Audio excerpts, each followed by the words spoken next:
mahal.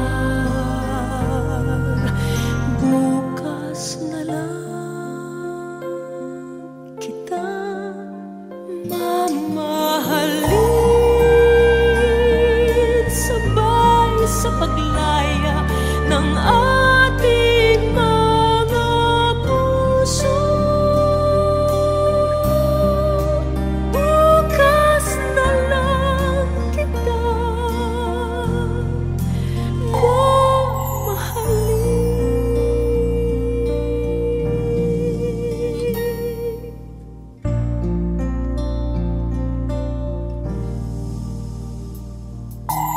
hirap palang umibig sa di tamang panahon,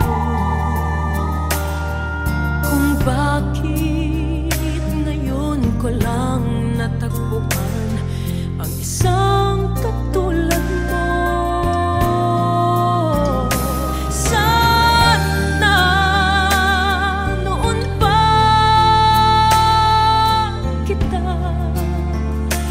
nakilala, sana noon pa lang na ang puso ay malaya pang magmahal. Bukas na lang kita mamahalin, sabay sa paglaya ng ating mga puso.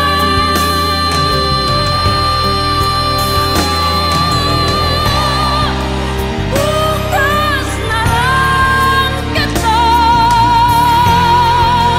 bukas na lang, bukas na lang kita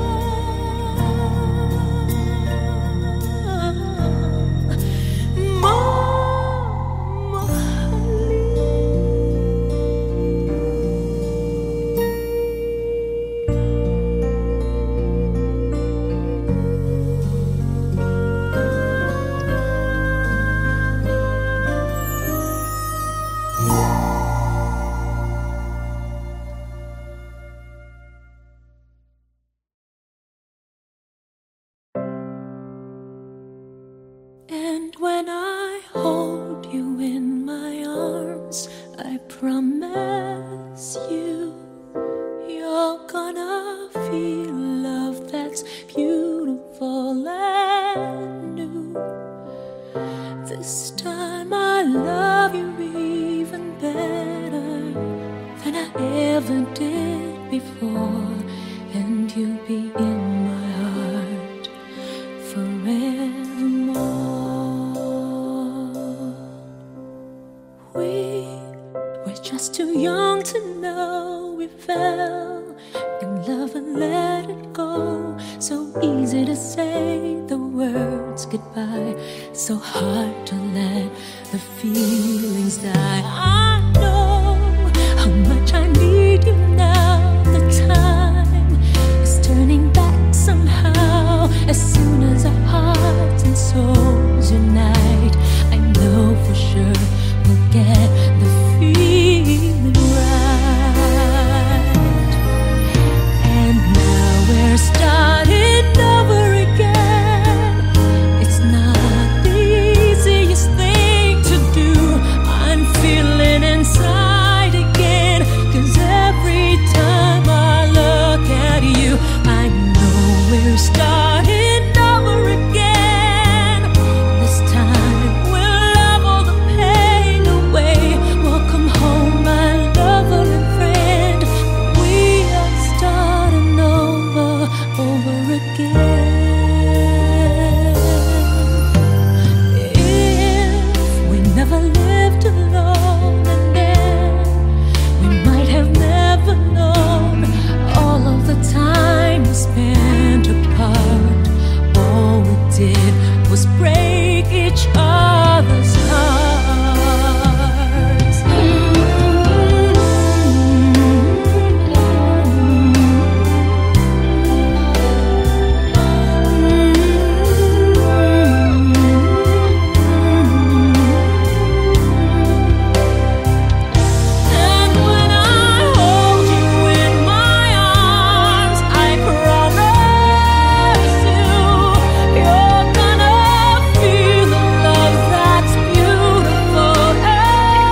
ko ang iyong pagtingin, parang malamig na panahon.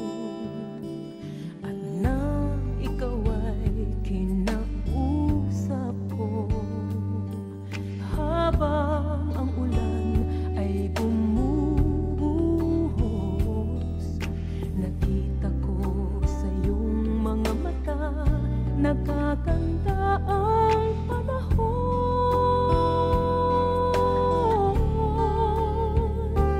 Tila hihila rin ang ulan, tila lilipas din ang bagyo. Kahit madilim ang kalawakan, may nagtatagong sinag sa ulan.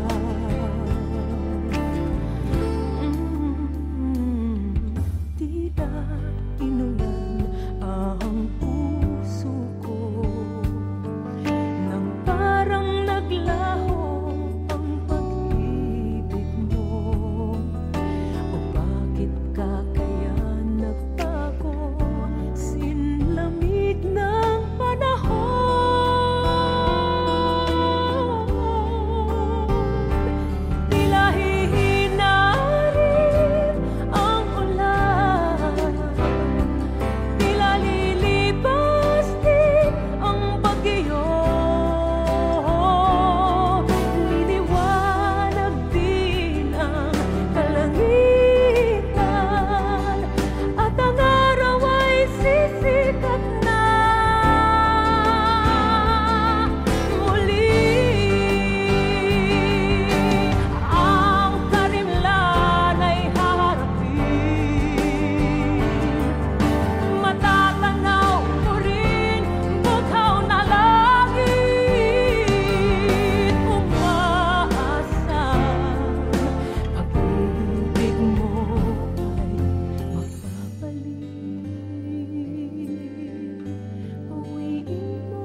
eto po, nandito ngayon tayo sa gitna ng Kamaynilaan. Actually po, sa likod natin ng City Hall.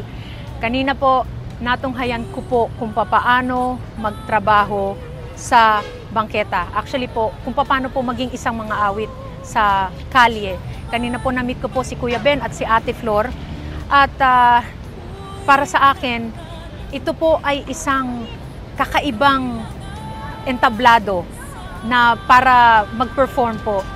Yung dalawang mag-asawa hinahangaan ko po. Kanina natanong ko sa kanila na kung kailan sila nagsimula kumanta sa bangketa. Sinabi ni Ate Flor, dalaga pa lang po siya. At hindi po biro ito, para pumapasok din sa opisina. Pero po, syempre, pag sa opisina, lahat po ng convenience na doon, aircon ang inyong kwarto. Pero po, si na Ate Flor at si Kuya Ben, magmula umaga at hanggang gabi ang kanilang pagkakanta sa bangketa. Para sa akin po, hindi po ito madali. Kahit papano, wala pa po sa fraction ng kanilang ginagawa ang na-experience ko kanina. Napakasaglit lang nung kaninang kumanta ako ng 3 kanta. At mainit ang araw, marami pong dumadaan na sasakyan, mausok, maingay. Hindi po biro na trabaho yon para sa kanila.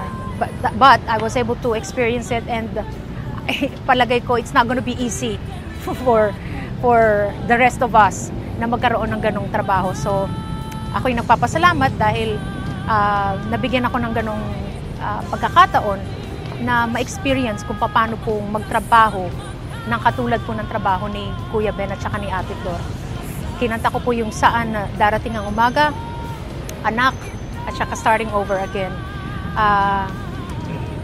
Ang nakakatuwa po doon, syempre, hindi naman po maaring ma-recognize ng tao kung sino yung kumakanta. So marami pong biglang tumayo doon at tumigil para makinig at manood sa pagtatanghal ko kanina. So I will always treasure this moment, and sana nga po makarating yung mga inawit kong yon sa iba pang mga tao. So let's see kung ano po ang maaari pa nating i-explore na experience sa susunod.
Di ko na makaya ang isipin kong wala